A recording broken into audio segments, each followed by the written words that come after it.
سنة 1889 كان في واحد اسمه كارل ده كان عنده 12 سنة وعايش مع عيلته في مدينة دريسدن في ألمانيا. بس دايما كان بيصحى كل يوم بالليل مخضوض من النوم لأن كان في كابوس بيطارده، وهو إنه دايما كان بيلاقي نفسه في مكان أسود مفيش حد معاه. لكن فجأة ولأول مرة في الحلم سمع صوت حد بيمشي وراه، فبص بسرعة وشاف ست لابسة فستان أبيض بدأت تتحرك وتمشي في اتجاهه، واتكلمت معاه وقالت له إنه هيشوفها قريب. ما كانش عارف هي مين الست دي أصلا لأن ملامحها ما كانتش واضحة، ويا ترى هيشوفها إزاي وفين أصلا. وفي وسط كل ده بتظهر له صورة ست قدامه. كارل وقتها كان مبهور بجمالها، ورجعت الست تاني اللي كانت بتكلمه في الأول بالفستان الأبيض وقالت له أنت هتشوف الست دي في حياتك قريب، ومهمتك إنك تنقذها لأنها هتكون مريضة جدا. ما كانش عارف هو هينقذها إزاي وهو عنده أصلا 12 سنة. صحي بعدها من النوم مصدوم من الحلم الغريب ده. بتمر السنين وكارل كل يوم كان بيحلم نفس الحلم، لدرجة إنه لما كان بيقابل أي ست كان بيتخيل إنها نفس الست اللي بتجيله في الحلم، لحد سنة 1996 لما كارل بقى عنده 37 سنة. طبعا انتوا مستغربين دلوقتي هو ليه ما اتجوزش وهو في العشرينات مثلا. هقول لك انه طول السنين دي كان بيدور على البنت اللي شافها في الحلم لحد ما تعب وما لقاهاش، وفي الاخر قرر انه يتجوز. المهم كارل بيعيش حياة سعيدة مع زوجته وبيخلف بنتين، بس بعدها بفترة اقتصاد المانيا ما كانش احسن حاجة والعيشة هناك كانت صعبة، فبيقرر انه يسافر مع عيلته الولايات المتحدة، وده لان العيشة هناك كانت اسهل وقتها. واستقروا هناك في مدينة فلوريدا. بس بعدها بسنة واحدة اتخانق مع زوجته وسابوا بعض. بيسافر كارل في جنوب فلوريدا لمدينة تانية اسمها كي ويست، وهناك بيشتغل في مستشفى في قسم الأشعة السينية، بس ما كانش يعرف ان المستشفى دي هتغير حياته للأبد. وبعدها ب8 شهور بيكون كارل شغال في المستشفى وقدامه ساعتين ويخلص شغله ويروح البيت. لكن بتدخل ست كبيرة في السن وبتقول له ان بنتي كانت هنا بتعمل أشعة سينية على صدرها. بنتها كانت دايما بتكح كتير وما كانوش عارفين هو ايه سبب الكحة دي، علشان كده قررنا نعمل لها أشعة علشان نعرف السبب. افتكرت انت اللي بنتك عندها 21 سنة. لكن فجأة بيقطع كلامهم دخول البنت المكتب كارل، فبص لها وكان مصدوم من اللي شايفه قدامه. هي دي نفس البنت اللي بتجيله في الحلم كل يوم، انا كنت فاكر ان مستحيل اشوفها ابدا. بتدخل البنت وتقعد على الكرسي، وكارل وقف كل حاجة كان بيعملها وبدأ يبص للبنت وهو مش مستوعب انها قدامه اصلا. البنت كانت مستغربة من نظراته ليها، كانت حاسة من نظراته ليها انه يعرفها قبل كده. بيلاحظ كارل ان الام استغربت من تصرفاته، فبيقول لها ما تقلقيش خالص، انا هعمل كل اللي اقدر عليه علشان انقذ بنتك. الام شكرته وبعدها مشيت، وطبعا بنتها فضلت في المستشفى قاعده في اوضه علشان تتعالج. كارل وقتها ما كانش مصدق ايه اللي بيحصل له. معقوله البنت اللي بشوفها كل يوم في الحلم ونفسي اتجوزها موجوده عندي دلوقتي في المستشفى؟ بيروح لها بسرعه ويخبط على باب اوضتها ويدخل ويطمنها ويقول لها ما تقلقيش هتكوني كويسه. البنت بتشكره وبتعرفه بنفسها وبتقول له انا اسمي إلينا. كارل كان حاسس وقتها بشويه خوف لانه كان عارف ان إلينا حالتها صعبه ومش متاكد اذا كانت هتعيش ولا لا. بيروح بعدها كارل البيت وبيفكر في إلينا، وفي اليوم التاني بيروح لها على طول ويعمل لها أشعة سينية علشان يطمن عليها، لكنه اتصدم انها مصابة بمرض السل.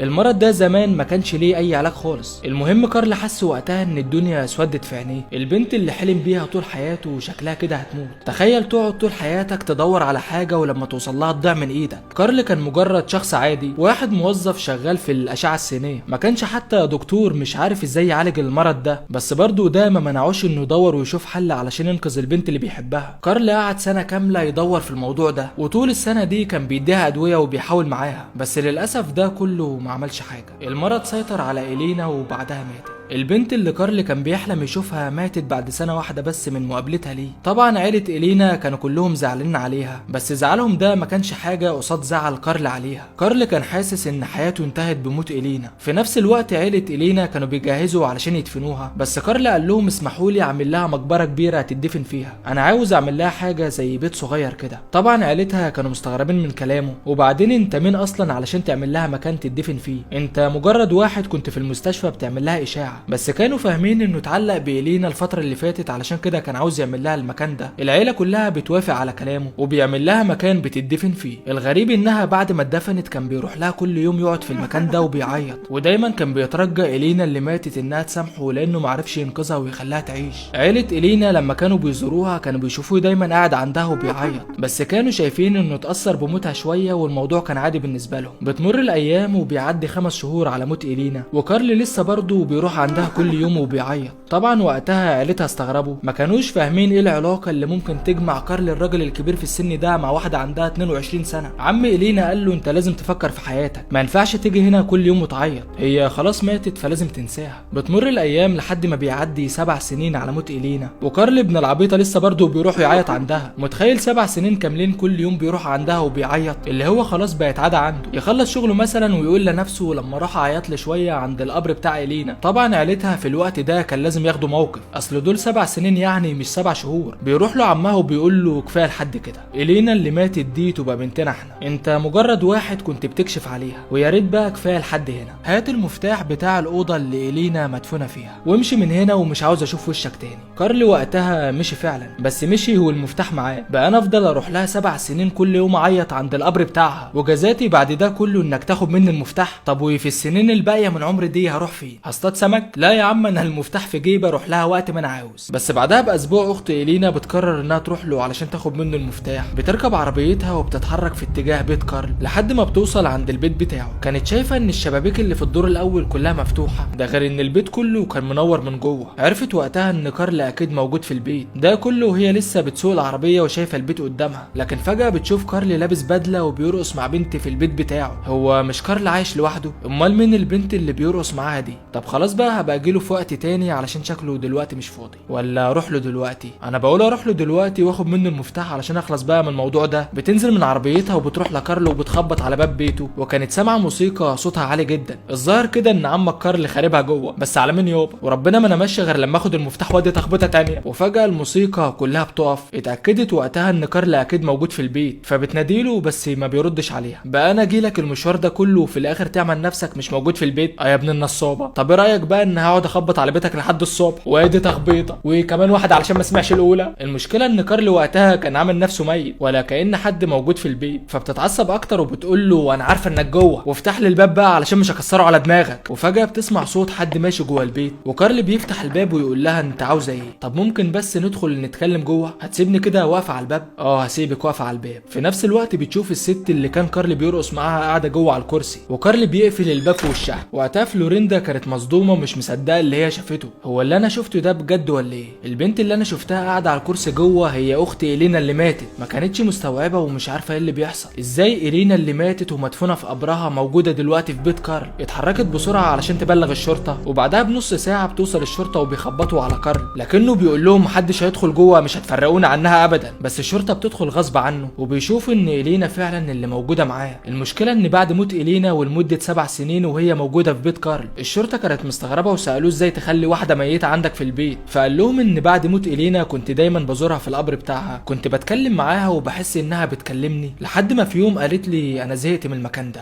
انا عاوزاك تطلعني من هنا. كارل ابن العبيطه وقتها ما كدبش خبر وطلعها على طول، لانه في اليوم التاني راح لها بعربيه قدام القبر بتاعها وشالها وحطها في العربيه وروح على البيت بتاعه. وطول ال7 سنين كان بيروح يزورها في القبر بتاعها كشكل بس قدام الناس علشان ما حدش يشك انها موجوده عنده في البيت. وطبعا بعد ما طلعها من القبر بتاعها جثتها كانت تقريبا اتحللت، بس كارل برضه حاول انه يرجعها لشكلها الطبيعي، وربط جسمها كله وشد عظمها بسلك البيانو علشان يحافظ على الهيكل بتاعها، لانه لو سابها كده ممكن يلاقي دراع في حته ورجل في حته وورك في حته عادي. عينيها كانت اتحللت وخلاص يعتبر ما بقتش موجوده، فحط مكان عينيها جزء عيون من الازاز، وهو برضه يمشي دنيته باي حاجه احسن ما تفضل من غير عينين. كمان بدا يحط شمع على وشها علشان ما يتحللش، ده غير ان كان في اماكن مفتوحه في جسمها لانها اتحللت، وكارل سد الاماكن دي بشويه شمع. البت خلاص اتعمل لها عمره من الاول، ما بقاش فيها حته سليمه، ده غير بقى ريحتها اللي كانت بتطفش الفيران من البيت. بس كارل دايما عنده حل لكل حاجه. اخونا كارل ما بيغلبش ابدا. جاب وقتها انضف ازازه برفان عنده وبدا يرش عليها، وخلاص بقى من ساعتها وهو بيعاملها كانها مراته، لدرجه انه كان بيحط لها مكياج وبيشتري لها كمان مجوهرات علشان تتزين بيها. ده غير انه لما يكون سعيد كان بيتكلم معاها وبيحكي لها، ولما يكون حزين برضه كان بيحكي لها. كان عايش على امل انها ترجع للحياه من تاني. المهم الشرطه بياخدوا من كارل مفتاح القبر بتاع إلينا وبيرجعوها القبر بتاعها. وطبعا كارل ما بياخدش يوم واحد سجن، ما هو بعد كل اللي عمله ده اكيد انسان مش طبيعي. ولحد هنا يا جدعان بتخلص حكايتنا مع كارل. وما تنساش تعمل لايك بقى وتشترك في القناه وتشير الفيديو، واستنونا في باقي الفيديوهات اللي جايه. سلام.